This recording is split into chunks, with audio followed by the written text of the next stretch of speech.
نحمده ونصلي على رسوله الكريم أما بعد أعوذ بالله السميع العليم من الشيطان الرجيم من همزه ونفخه ونفثه وإن خفتم شقاق بينهما فابعثوا حكما من أهله وحكما من أهلها إن يريدا إصلاحا يوفق الله بينهما ان اللہ کان علیما خبیرا۔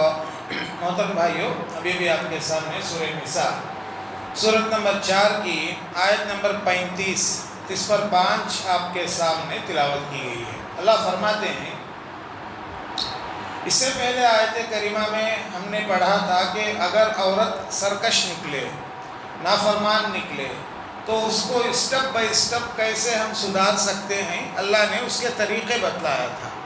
اب دیکھیے، دونوں سے بھی غلطی ہوئی ہے، دونوں سے بھی نافرمانی ہوئی ہے، تو اللہ فرماتے ہیں اگر تمہیں دونوں میاں بیوی میں جھگڑے کا ڈر ہو تو ایک شخص مرد کے کنبے سے اور ایک عورت کے کنبے سے منصف مقرر کرو۔ اگر وہ دونوں صلاح کرتا ہے، دونوں صلاح کرنا چاہیں گے تو اللہ ان دونوں میاں بیوی میں موافقت پیدا کرے گا۔ بے شک اللہ بہت علم والا، خوب خبر رکھنے والا ہے۔ دیکھیے، میاں بیوی دونوں میں جھگڑا ہو گیا ہے، اس کا حل کیسا، یہ مسئلہ کیسا حل کریں گے، وہ بات اللہ بیان کر رہے ہیں۔ اللہ فرماتے ہیں کہ اگر دونوں میں جھگڑا ہوا ہے تو کیا کرنا ہے، شوہر کے جانب سے، شوہر کے خاندان میں جو انصاف کی بات کرنے والا ہے اسے آگے رکھیں گے، اور بیوی کے خاندان میں جو انصاف کی بات کرنے والا ہے اسے آگے بڑھائیں گے۔ اس خاندان سے ایک منصف اور اس خاندان سے ایک منصف، دونوں کو ایک جگہ بٹھا کر کے بات کرنے کے لیے کہیں گے۔ اب یہ دونوں آپس میں بات کریں گے، دونوں آپس میں بات کرنے کے بعد مسئلے کا حل نکالیں گے۔ یہ جو جھگڑا ہوا ہے، اب یہ دونوں مل کر رہے تو ان کے زندگی میں بہتر ہے یا نہیں، یہ جدا رہنا ہی ان کے حق میں بہتر ہے، یہ دونوں مل بیٹھ کر فیصلہ کریں گے۔ اچھا، اب یہ دونوں جو فیصلہ کرتے ہیں اسی کو ماننا پڑے گا۔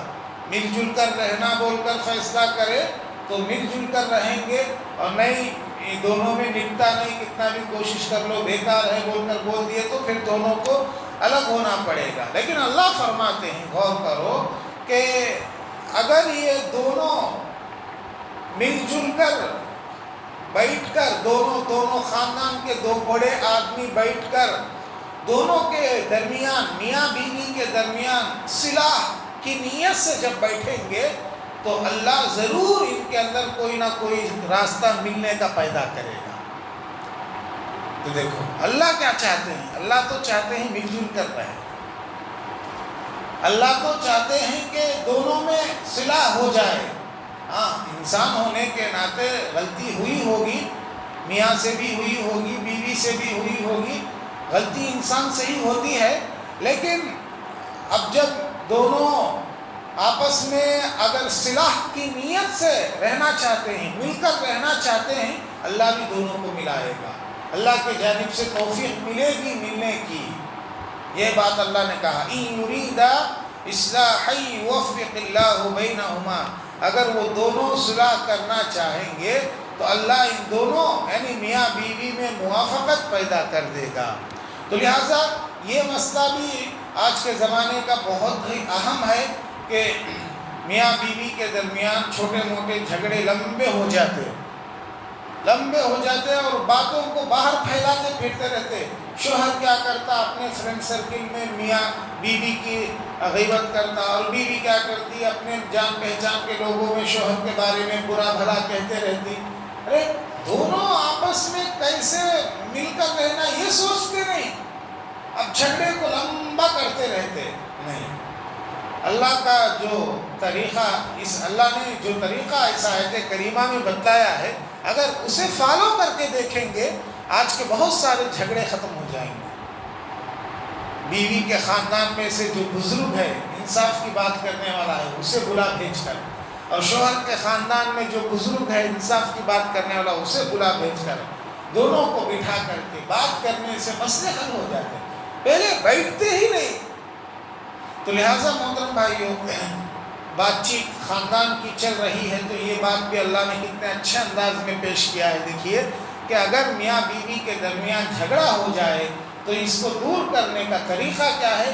دونوں میں سے جو خاندان میں بڑے انصاف کی بات کرنے والے لوگ ہیں ان کو بلا بھیج کے، ان کو بٹھا کے آپس میں صلح کرائیں گے، اور وہ دونوں مل کر جو فیصلہ کریں گے وہی فیصلہ جو ہے ان کے درمیان پیش کیا جائے گا. یہی بات جو ہے اس آیت کریمہ میں اللہ بیان کیے ہیں. آگے اور بھی باتیں آپ کے سامنے آئیں گی. اللہ سے دعا ہے اللہ مجھ کہنے والے آپ سبھی سننے والوں کو کہیں سنی باتوں پر کہنے سننے سے زیادہ عمل کرنے کی توفیق عطا فرما. اللہ ہم کو جب تک اس دنیا میں باقی رکھ، ایمان کے حالت میں باقی رکھ، جب ہم کو اس دنیا سے لے لے تو بھی ایمان کے حالت میں لے لے. آمین یا رب العالمین. وآخر دعوانا ان الحمد للہ رب العالمین.